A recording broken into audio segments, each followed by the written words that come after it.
in cake making with honey.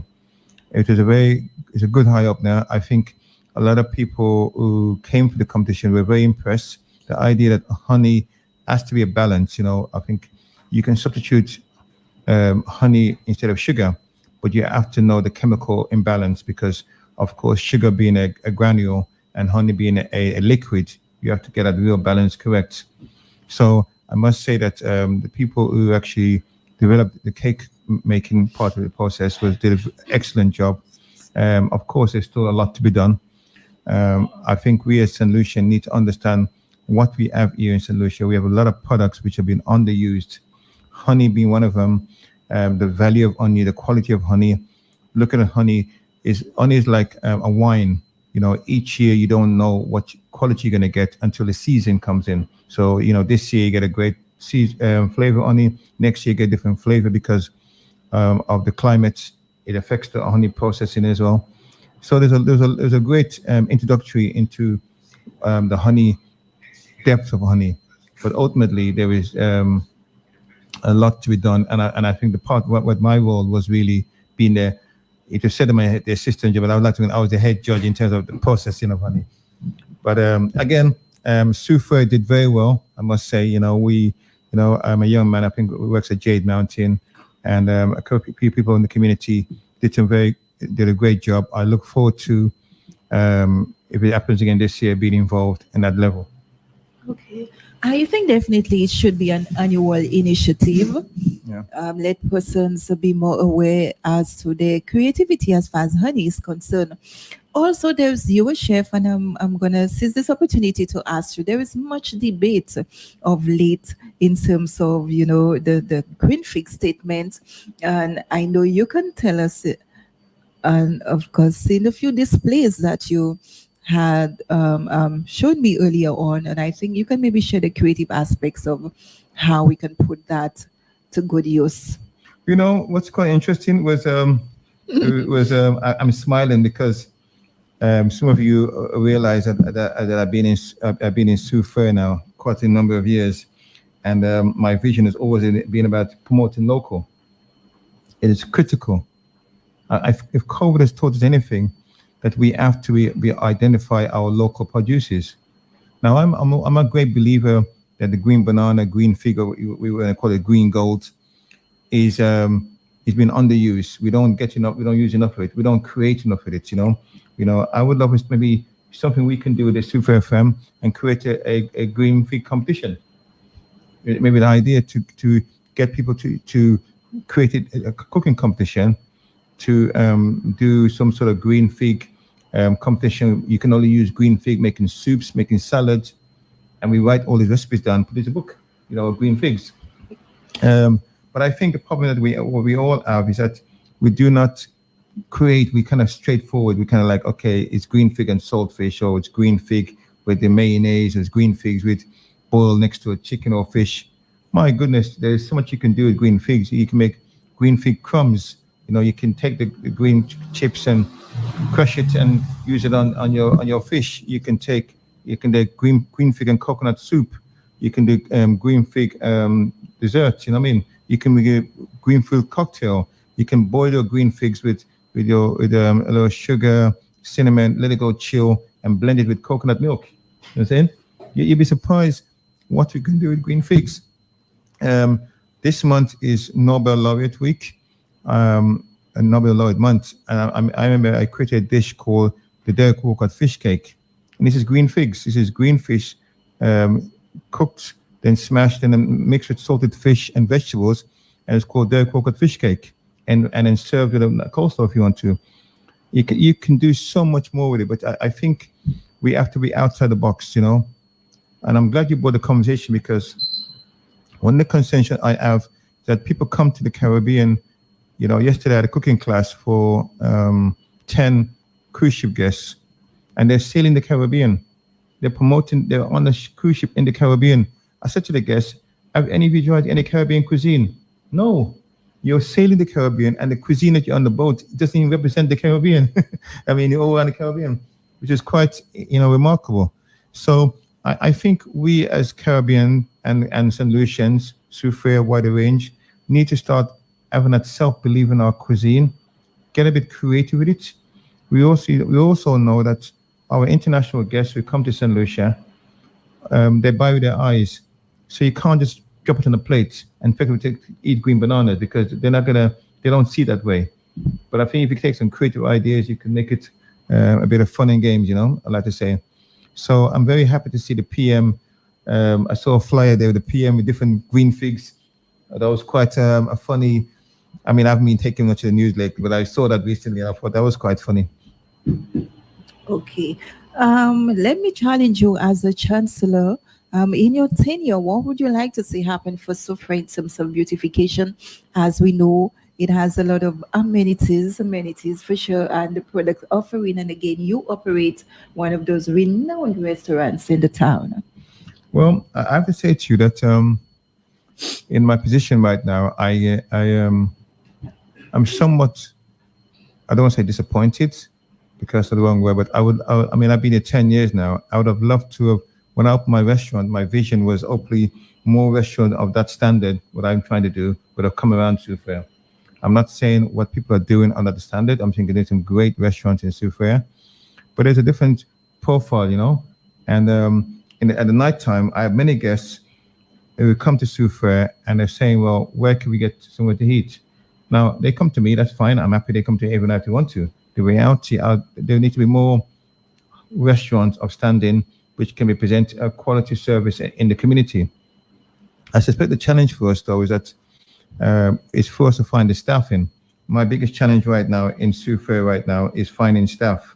You know what I'm saying? I just, to find staff, and people might say, Orlando, it's you, whatever, but that's beside the point. The fact remains, we have a situation where a lot of our staff in the hotels, even, I don't know, people realize that the recent COVID change in St. Lucia in mandate-wise at the restaurants have to be fully mandated.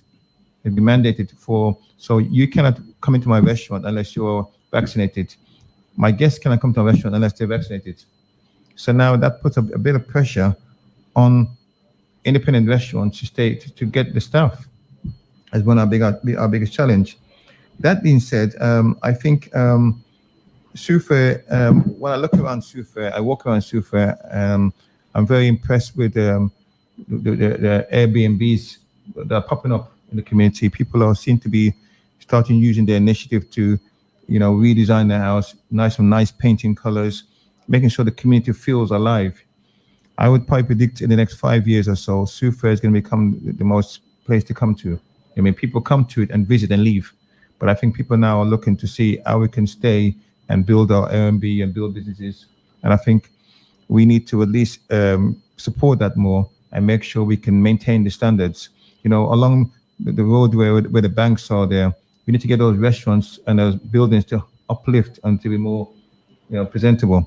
The waterfront looks beautiful, but I personally think down the line, the waterfront should be paved, that people should be a walking distance, so people are allowed to communicate and commute and walk around the community without transport, unless you get to the gas, I guess. So this is my personal opinion. I don't speak on behalf of the council because as a member of the council, I'm still under the conversation with them. But I've seen ideas that we can do, that we should be doing in a way forward, going forward. Okay, so let me ask you to speak to facelifting in terms of the fishing complex and also the Bursa terminal. Do you think it can be upgraded, enhanced, or it's just? Well, I think it has to be. It starts with the community. People have to at least want to do better. They have to see themselves in a better position. Is one thing that you have a new town council or now trying to address some of the challenges of the past administration and uplift the community. But it's another thing for people to want to do better for themselves. We cannot continue on the road where we say, well, that's not my problem. You know what I'm saying? You have to take responsibility. We have a fishing complex, which is, and I don't get into the politics of it, but it's a fishing complex. It is identified as a fishing complex. So what do we do with it? We need to now lift it up so it becomes a place to go to get your fish. It cannot be a place where you say, okay, we have a fishing complex, but then everybody walks around the streets at 3 o'clock in the afternoon. The sun is hot, and pushing fish around. You know what I'm saying? So, and persons might not like that conversation, but the fact remains, if you have a location, you go to the location. The bank is in at the waterfront. You go there. You don't say go to the bank by the fishing complex. Do you go to the bank in the bank? If you go, you know what I'm saying. So people tend to, we keep making excuses for people to do the things which are not correct. If you have a location for something, Orlando's restaurant is near the cemetery place. You don't go to Orlando's restaurant in Crestland to go and find Orlando's restaurant. You know what I'm saying? Unless I come to you and you pay me to come to you. So my point being, we have places where we have locations, where people should stick to that position, and it's not a fight down. No one's here to fight to nobody. We're here in the interest of the community to support and lift the community, but we need to find a way to be respectful to each other. And if you're having a conversation with somebody, you don't have to curse the person out personally. It's you don't like something, you have a conversation, but it's not a personal attack. You know what I'm saying? I can say I agree to disagree with you. I think it has been the norm in terms of where the fisheries complex is now, and persons are looking at convenience. You know, it is the most important thing for sure. If you leave maybe Church Street or Barron's Drive or Lenny's Hill, and for you, with the fishing vendors going around and selling the catch, it would be the easiest thing to purchase it along that route for them, other than going down to the complex itself. You understand what I'm trying to say? Well, I would. We can always disagree to agree. I think you have a location. That's my point. Which I said I agree to disagree as well, for sure. Yeah, we have a location. I think in the interest of the community, if you made the location more appealing, make it more attractive, people will go to it. It's not like just simply to then allow people to, I think there's certain times you can, late in the evening, you're talking about a high quality product with sunlight will affect it. You then also talking about a situation where you have a community where you have tourism around the place. If a tourist now, and it's not because we want to move to steep in there, but if I'm a tourist and I come and I see the fish walk around the sunlight, am I going to get a fish in my restaurant tonight, which restaurant I go to? So that's also a case to argue. I think what people need to do is really have a conversation and say, listen, in the interest, how can we dress up the fishing complex? How can we do events at the fishing complex to make the fishing complex become a location you go to, at any time? You don't. The supermarket doesn't come to you unless you you pay for it extra. You know what I'm saying? It's not like you're paying extra for the guy to walk around. So what you need to do is that make the fishing complex be a place where people say, you know what, at this time of day, that's what the fish is. I understand when people we get fresh fish today and no one knows. But then maybe what you then do, you say we get fish today, and then we do a special. Come today, there's a special on fish because it just came in. I'm saying maybe that's something to do.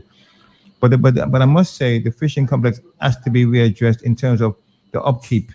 You go there, the presentation, I have to say it's not keeping in what I would say standards. Well, that's what I would have added as well. In terms of, yes, you're speaking of the upkeep, you're speaking of maybe a facelift, but then you need to also have sensitization in terms of awareness, in terms of workshop for them as well, to know the do's and don'ts as well. Well, like I said, I believe there is two components to the fishing complex. There's a component of the government and there's a component of the fishermen.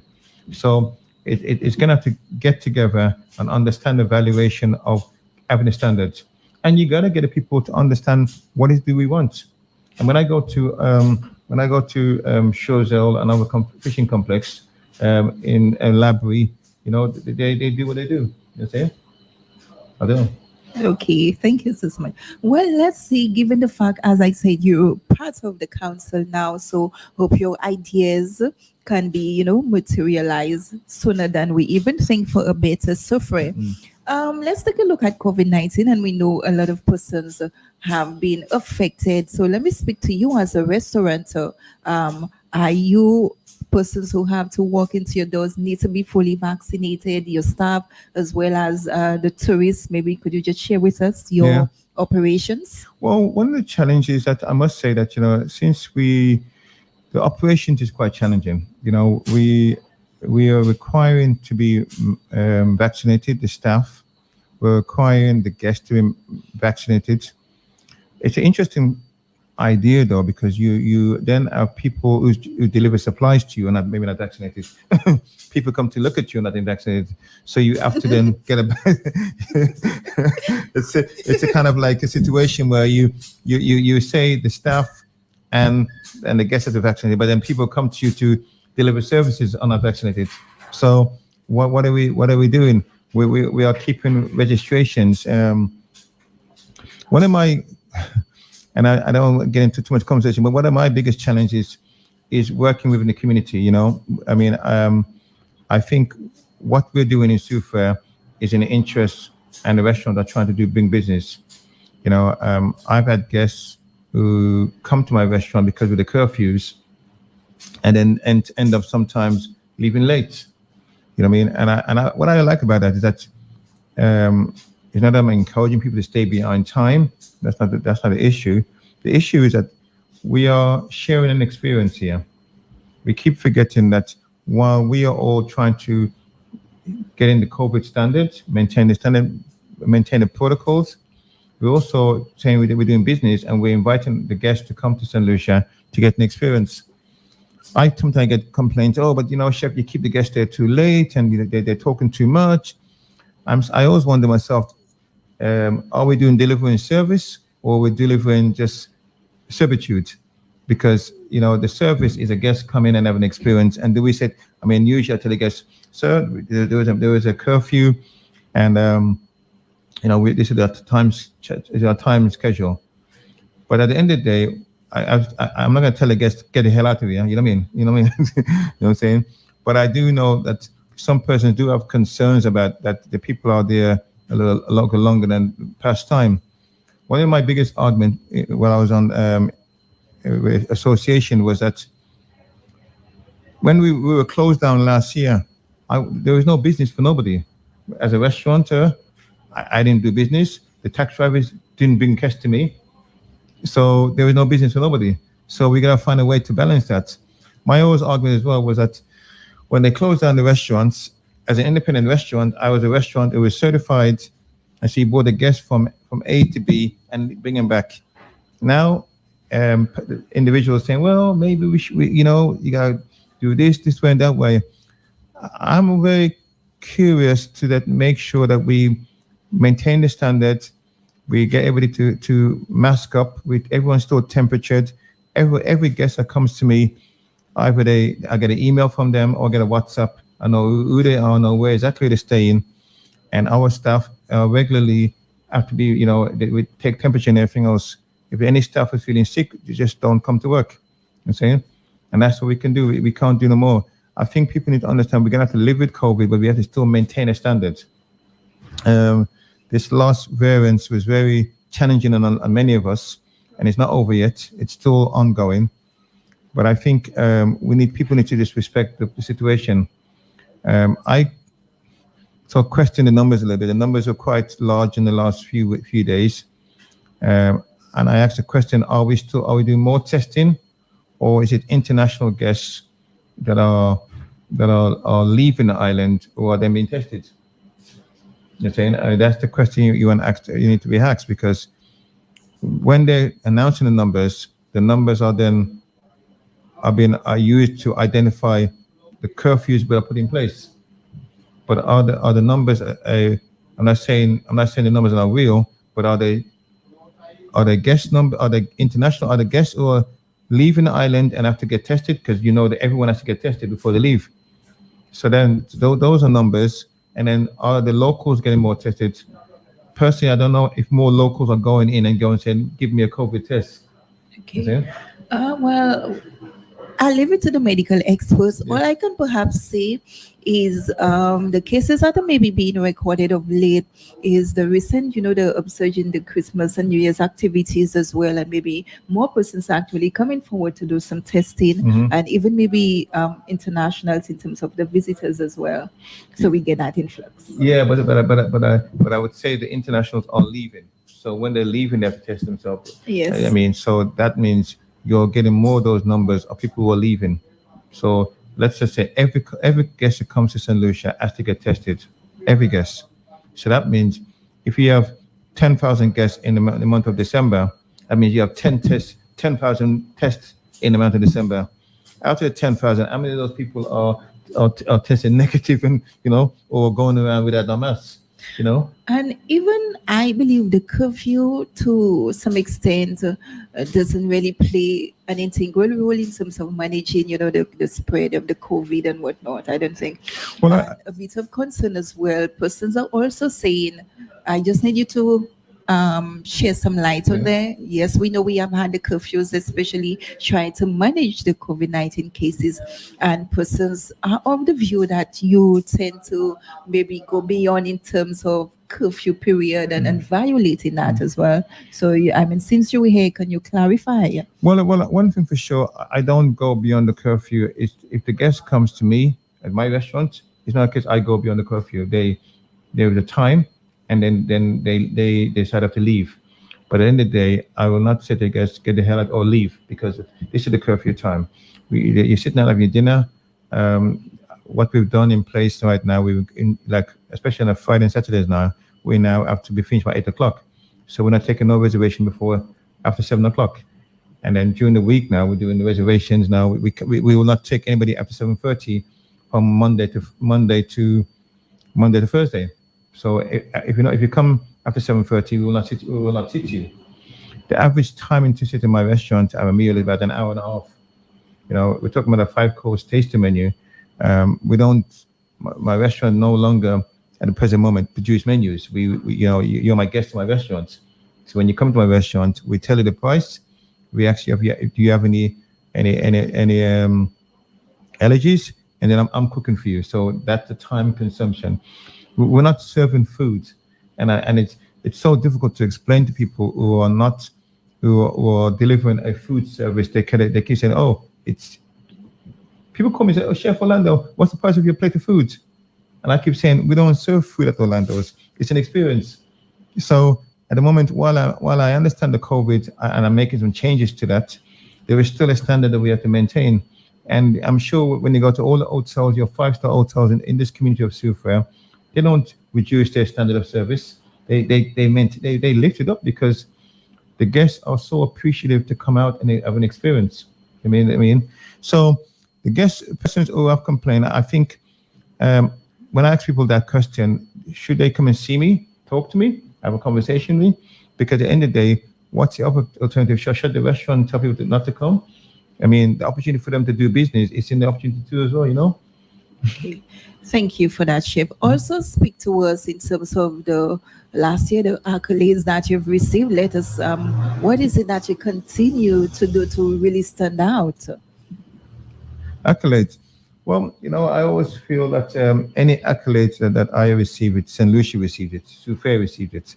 So there's a couple of things coming up. I will not talk about this. There's a couple of mentions that have been talked about, but it's not about Orlando's restaurants. I mean, I keep telling people that I'm a restaurant owner, a business owner. My accomplishment is for the community of Soufriere. I tried to open a restaurant in Rodney Bay, and I didn't speak about it. I didn't speak about this just before COVID. It lasted 9 months. I lost a lot of money. How was that experience there for you? Yeah, it was a very challenging experience and tough experience. But no one goes into business to lose money, but you go into business to accomplish and make money, but learn. And so the experience was very expensive, very challenging. But at the end of the day, I will be happy maybe one day. But for me, it was 9 months. I started the restaurant, then COVID came, and I decided, let's give it up and don't keep trying to play that horn. But again, no one knows. No one knows your experience in business. We all have business. People have businesses. They don't see. They just say, oh, there's Orlando doing what he's doing. You're getting this award, getting another award. The fact that I had opened a second restaurant for me, it was an accomplishment. And whether it lasts 8 to 9 months, it was done. It was done, and we did what we did. But it was definitely a learning curve, and I would do things differently, a little differently. But I'm not going to stress over business, because you go in business and you make losses, and you have to keep building your business to go forward. But in terms of accomplishments, I think my accomplishment right now is being on the council. I think that's what I can talk about, is my accomplishment for now. Being on the council is quite a nice honor, because while I have an opinions on a few things, I have learned a lot, because I'm seeing a lot. What I would have, I've kind of, sometimes you have your business, your head's in the sand doing your business. And for the last 6 months now or more that I've been involved there, or a few months I've been involved, I've seen a lot, and I'm hearing a lot of things which you wouldn't really think of, and there's business people who are trying new ideas, and I think our team of counselors are very focused on evaluating the community and picking it up. One of my biggest conversations that I've been sharing for long, and I think I shared it with you, the Sulphur Springs. It's out of my jurisdiction, but I've seen things that Sufa, as a community, I don't think we realize that we're missing opportunity business-wise. We are people of disability who want to come to St. Lucia, who want to come to Sufa. They come to rejuvenate themselves, and yet our community doesn't lend itself very well to disability. The roads are too high. Our roads are too high. There is not much parking in the community for disability. You know what I'm saying? I mean, you think about, you walk around Sufa. Where is there a spot apart from I don't even think there is a spot there, actually. I don't even think there's a spot next to Valmore there. There is no spot apart from maybe by the waterfront. Is there a disability park there? I don't think. Is there a spot for disability in park? Is a disability parking spot in Sufa? Not that long. You know what I mean? There is no spot for disability in the community. So this is something you can this is fight for. This is one of my platform conversations. There is nowhere if you have a disability parking, there is nowhere in Sufa to park a vehicle to say you get a blue stamp, say I am. You mean that is an embarrassment as a community that we're promoting tourism. You know what I mean? Again, our roads are too high. Our toilets, our public toilets, you couldn't turn a wheelchair in a public toilet here. You know what I'm saying? So if you're again in a disability and you have to go to the public bathroom, there's nowhere to turn a wheelchair in there. So you say, there's no thing to grab hold of if you have to use the bathroom. So these are my champion causes that I really want to be kind of being in promoting. How do we as a community attract that business? Because think about it. If we were a community that have those in place, people from all around the world will feel comfortable to come to Sufa who have disability, whether you're blind, whether you're disability in a wheelchair, whether you're access mobilized, whatever it may be, at least you feel someone's caring about you. So I definitely think that's something I will raise on the council, that we can start look at some locations to put parking for disability. And I'm surprised no one's actually thought about that in the time. You know what I'm saying? Okay. Thank you so much for that. Also, if we have to look at making Sufa beautiful and looking at all the dilapidated buildings and maybe we have certain lands that are maybe not accessible, what can be put there in terms of the youth? We can't forget the youth as well, because they're the pillars, you know. I think the Youth Sports Council, gentleman Ace, who's on the board there, has done some really great job. But I think we have some challenges in terms of we have a lot of land space, and what the problem, you can't just drop nothing there. You have to go and find the landowners and see what their challenges are. But I do think one thing I heard recently from the Mr. Hilliard was that we're going to get, rather than having the idea of to have community tourism now. You know what I'm saying? Which is really the best way to go. Community tourism. How do we in the community fix about tourism to be community-based, and then we connect with each other? You know what I'm saying? So that's one of the ideas we want to do. But I think for the youth, there is definitely a lot more we could be done. Because the youth are our future. Where we are today now with the crime in St. Lucia, and I just want to touch on that. I was just so in the weekend, two shootings. That is crazy. We don't even produce guns in St. Lucia. So yet we somehow have guns which are making our island become a place where you can't come because people are going to fear to get shot accidentally. You know what I'm saying? Um, or purposely, whatever the case may be. I think we need to be. I think that there need to be more the EWP and the government of the day and the faith leaders and sport communities. People need to have even if it's going to be a Zoom conversation or a meeting of the minds. Put politics aside. What can we all agree as a process to build St. Lucia up and to deal with the gun process? You know, the guns don't point at individuals; it's point at people. And so, I mean, I would very much urge the two parties and our sport leaders and our community leaders to come together to come up with some sort of plan of communication and of action. Because if it's one weekend, you get two shooting in one day. Imagine over a period of time, and we're still in January. Which is true. It's just so, and we don't know the reason behind these shootings, but wherever they are, first and foremost, it's not safe for our communities, it's not safe for our people. In another sense, we are an island promoting tourism. If I'm living in New York and I'm saying I can't compare New York to St. Lucia. St. Lucia is a 2x2 in terms of the size capacity. So if you're shooting in New York, it's all over New York. If you're shooting in St. Lucia, you think it's just around the corner from you. You know what I'm saying? So we need to be address that violence and attacks in the communities, and how do we address it? By I definitely think we need to find a way with the two parties need to at least come together, and we cannot be putting out videos from I saw a video recently where someone is talking about a hospital burning and whatever, and people is having this like a joke. I mean, that was just ridiculous. Who does that in 2022? You know, who smarts it up? You know, of a situation of a hospital being burnt. I am not it's not a political conversation. This is an observation, and what I'm saying is what people are seeing.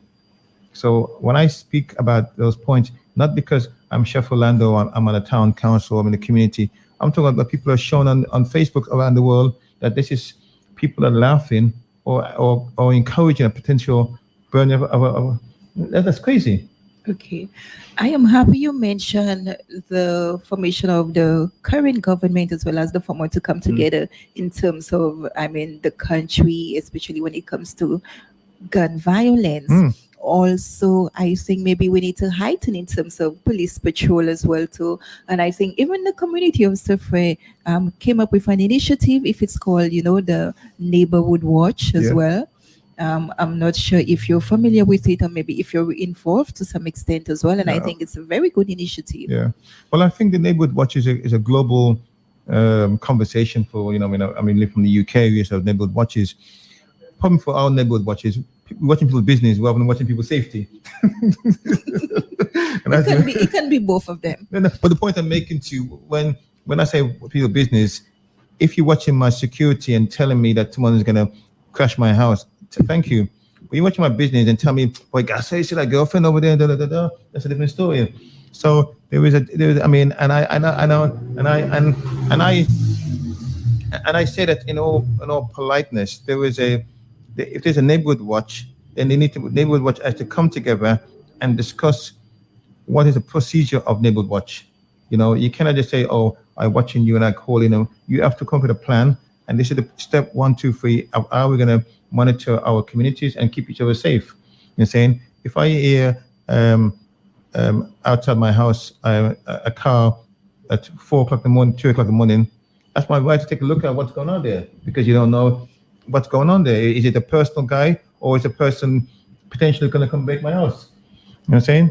But there has to be a guideline to the neighborhood watch, so it doesn't become just. I'm sure we can go Google it. I mean, there must be a guideline, a process, and watching and observation, but not watching to the extent that you get into.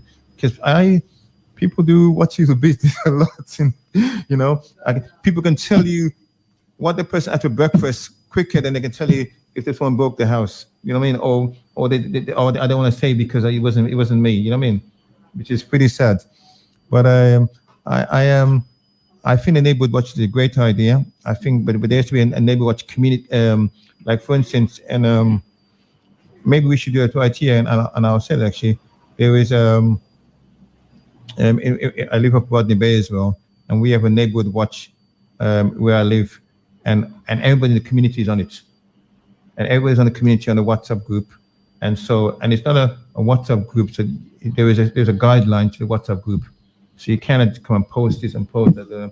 You have to post information, and maybe it's something we can. I'll look at it. I'll speak to the mayor. Maybe we should create that neighborhood watch of communities into firm on a WhatsApp group, but you must adhere to the rules. These are the rules of the WhatsApp group. You can't post foolishness. You can post like if there's going to be a power failure in the community, someone can post that. We all get it. You know what I mean? Because there's things happening in Suffolk that, like for instance, I'm driving. There's a breakdown vehicle up by the top of the road. I can send a note to the radio station so there's a breakdown. Definitely. So maybe what we could do is create a Suffolk community WhatsApp group where people in the community are on it, but you have a guideline what you can post, and once you post anything inappropriate, you're off the group. You know what I'm saying? But then if there's anything like if there's a shooting or there is a fire, your neighbor's got a fire, someone can post that. If there is a new procedure for COVID comes out, you post that. You know what I'm saying? Not everyone listens to the radio. So not everyone listens to the radio. So no one opportunity to catch the radio or catch the TV. But in a WhatsApp group, everybody watching the group all the time. So maybe that's an idea. Thank you. It's a great idea. Yeah. I also think just before you leave, you can maybe speak to in terms of the garbage disposal. It continues to be a plague, especially in the town of Suffolk. What plans do you have? Well, one of the things that, and I won't go too much in, but I know the conversation we had recently in the council was how do we deal with that? A few years ago, we used to have bins around this town. And I was in Barbados just 2 weeks ago. I must say that every 10 yards is a bin, and I was staying in Hastings, and I walked, and every 20 yards there's a big plastic bin tied around something, and even though I still look at things on the floor, but people put stuff in the bin. I really think it may be a situation that we try to find a sponsor, or we get each community to try to sponsor the bins and advertise the bins. I mean, come for us in St. Lucia, in Suffolk, people take the bins and start putting their personal goods into it. You know what I mean? That's the problem. It should be a case of keeping it clean. But I thank you for that conversation again. I'll bring it up with the town, with our council meeting to see what you can look at. But I think we need to get bins back in town. We need to start getting the bins back in town, and maybe some nice bins. You know what I mean? Which kind of welcome to Suffolk, kind of as a way forward. I mean. I think there's definitely a missing component, but also we need to encourage our community to keep the town clean. I'm always amazed when I tell a young kid, stop pick up the floor. They want to curse me because I'm like, you cannot. And then the parents themselves are watching the kid drop it on the floor. That's just crazy. You know what I'm saying? I think it's the awareness and proper signage as well, as much as you can place the bins, but how can you guide persons to put things into the bin and not trash it like litter? Do we in 2022 have to be now in a position that we have to teach people? Don't you know what I'm saying? Well, sometimes you have to, or else the bills will just be bills. I agree. Make use of it. Yeah, no, I agree. I think we're in a challenging times where education is still the process. We having children, so means children are even not able to tell children not to do things in it. Because if I tell a child because on the floor now, the parents would curse me to me, sir, if the man doing their job, someone is doing a job. So if you pick up the floor, that mean the sanitary workers won't have a job to do. You know what I'm saying? What kind of craziness is that? You know what I'm saying? So one of the things I do want to give a big shout out to actually is the sanitizing workers, because apart from the vendors, I actually think we as Sufrians have missed the sanitizer workers. We have not given them that valuation of who they are. If the sanitizer workers take us, let's just say, go out for a week or 2 weeks, you see how much we miss them. Definitely. We have not elevated those sanitizer workers to be paid in a standard, and we have not elevated them to be seen. They're just kind of like just there. I guarantee you, take the sanitary worker at the zoo for 2 weeks. You see how much our we would say we're out. I mean, so I'll take this opportunity to thank all the sanitizer workers for your effort and your contribution over, let's say, 20 years I've been in St. Lucia. I see you. I think we all see you, but like anything else, we never see the person till they're not there. Which is true. You I know what I'm think they saying? need to be deeply appreciated. I feel they need to be An appreciated. idea just came, do not come for me, but as much as you have that initiative for the vendors as well too, I think it can be outstretched also to them. Absolutely, absolutely. I actually think I think we had a recently a marketing meeting, and we were talking about it. And I was saying we need to get them training. That was something we discussed, and we're going to talk more about it, because I think we need to. They are the voice. You know, the first person tourist sees it is a sanitizer worker, and they ask the tourist, "And where is so and so?" So maybe they could be more in tune in communication. They could be more in tune in direction. You know, they could. You know what I mean? They could be part of the community, where they become voice of the community equally, as well as just being clean up the streets. You know what I mean? But I think we as and I say we as Sufrians and solutions. I don't know about the rest of the communities. We need to give the sanitizer workers their props, their recognition, and even to say good morning, how you doing? Even to sort of give them a little something. You know what I mean? Yeah, whatever it may be. But I think if anything I can say in this morning program is that we as Sufrians need to recognize, applaud, and give our sanitizing workers more respect, and do not dismiss them in the fact that they're just doing a job. They are part of the foundation of our community, and they're the backbone of that maintain our standards, and they are part of the tourism dollar. Think about it. You can have the best hotel, the best restaurants, whatever you're doing, but if the people don't keep the community street clean, who the hell is going to come to Sioux Fair? You know what I'm Which is saying? definitely true, Chef. But as much as yes, you're here preaching it, who is going to practice it? Are we going to practice it? Because most of the times they do feel, discriminated for sure. Absolutely. Any and every one of us, we do tend to look Shun at them. them, yeah, We shun do, them. So, we do tend to shun them. So, well, one of the things that I said I will be as a member of on the town council. That's one of my areas that I also wanted to address, and I'm gonna with the council. We have our meeting I think next week. I shall bring it to the forefront. I did put some questions a few months ago on how we can address that, how we can make them look different in the uniforms, and recognize that. Another thing is the broom sweeper in the streets. The brooms. That's a whole different conversation, but we're going to deal with that broom situation. But I think um, we as a councillors, we have a couple of years to make a difference. I don't know, I'll be honest with you. Since I became a councillor, before as a councillor, I didn't know who the councillor was a super. I didn't, apart from the mayor, I didn't know anybody else was. I think we as councillors need to be more seen. I actually would love you to do a program one day to meet the councillors. Maybe if you can do that program one day where you meet our councillors and so people know who we are. You put us already on Facebook, you put us on but actually I think there needs to be and meet the councillor. There needs to be more business meetings where we can have a business forum to see how the businesses in Sioux Fair. You know what I'm saying?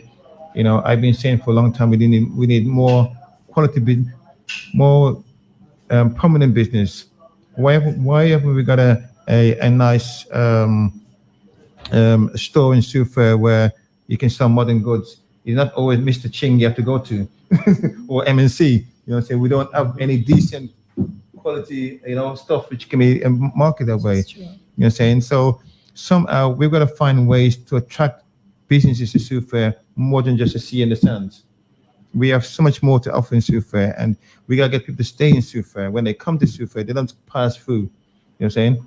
I watch the waterfront when the boats come in the waterfront. I know that they're on our council we're all having some issues and trying to get people to move out there, but it'd be great to get those people when they land in the town of Super. They don't jump on a taxi; they go around Super. But you have to make sure the community represent that. There's no point saying come to Super, you walk around and the zombies are chasing you and people are looking at you and you know what I mean.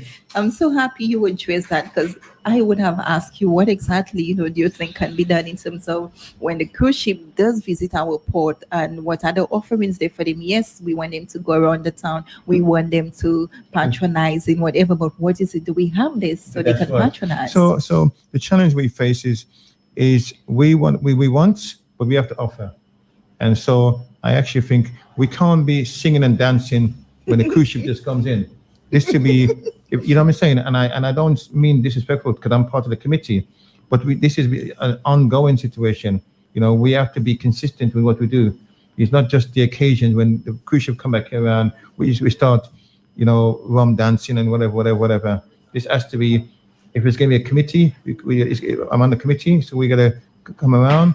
You come out. When you land on board. We welcome you. We greet you. We show you respect. You know what I'm saying?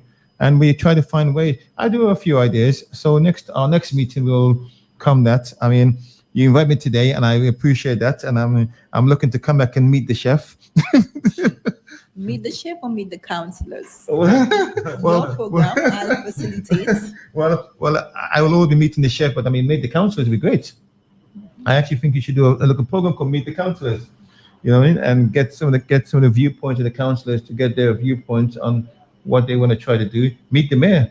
Well, meet the mayor. Get the mayor in. I have regulars with her. Yeah. Yes. I know you have. Yes. I know you have. But meet the councillors would be a nice idea. So hear some of their point of view and the way forward. You know, and the collective plans of action. Well, since it's your brainchild, I would love for you to host and facilitate. That's Okay. not a problem. at Absolutely, all. and I'll bring it to the meeting. I mean, we're planning, ideas what we want to do for independence because we have independence coming up. We have a lot of things coming up for Sioux Fair. What do we do? We've got to find a way to unify Sioux Fair, unify St. Lucia. But COVID is. I'll touch my last note on COVID. That it's here. We have to be respectful to it, respect the protocols. We cannot keep, and I don't want to knock anybody. I go to the beach bar on the sun. I don't go there, but I hear it. One of the things that I must say that I've appreciated in the last few weeks is the noise. That is it's so calm. There's no so much crazy noise no more. I mean, it's still a little bit noisy, but I think we have to recognize noise pollution is a problem. People drive their vehicles and they believe they own the roads. They believe they own the communities. If you're driving your vehicle, it's not your role to take control of the whole community with the music.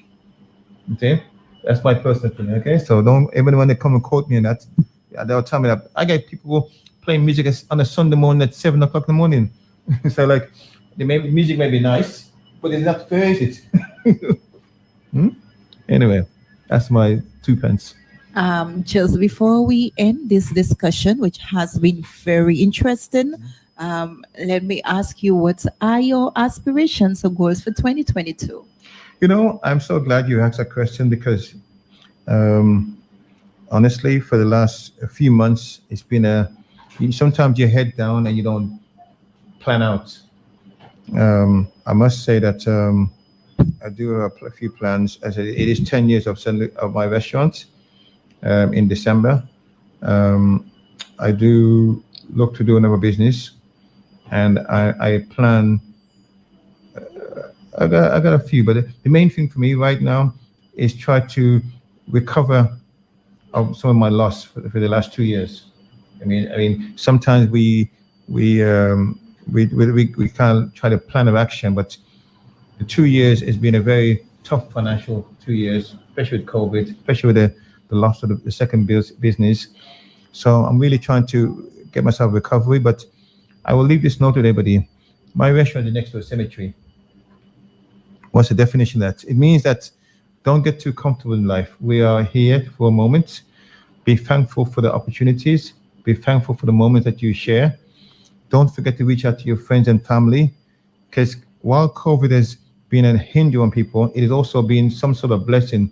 You have to ask yourself how many people have communicated on Zooms and meetings in the last 2 years more than they have in the last 5 years.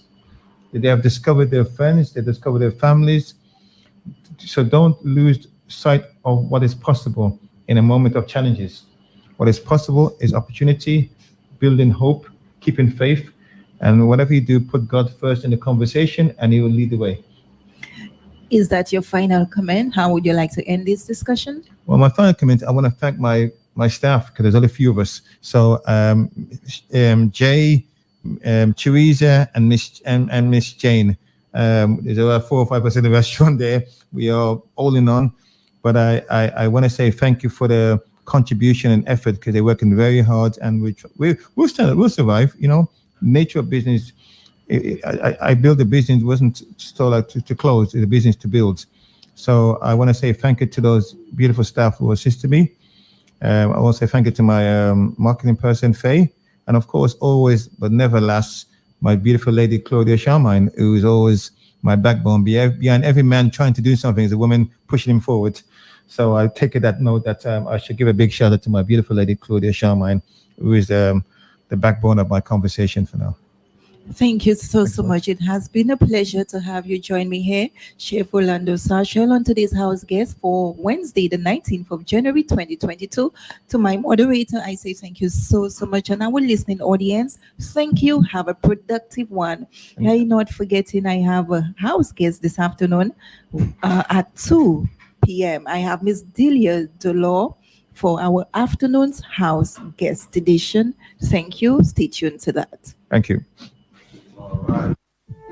You asked for more live and relevant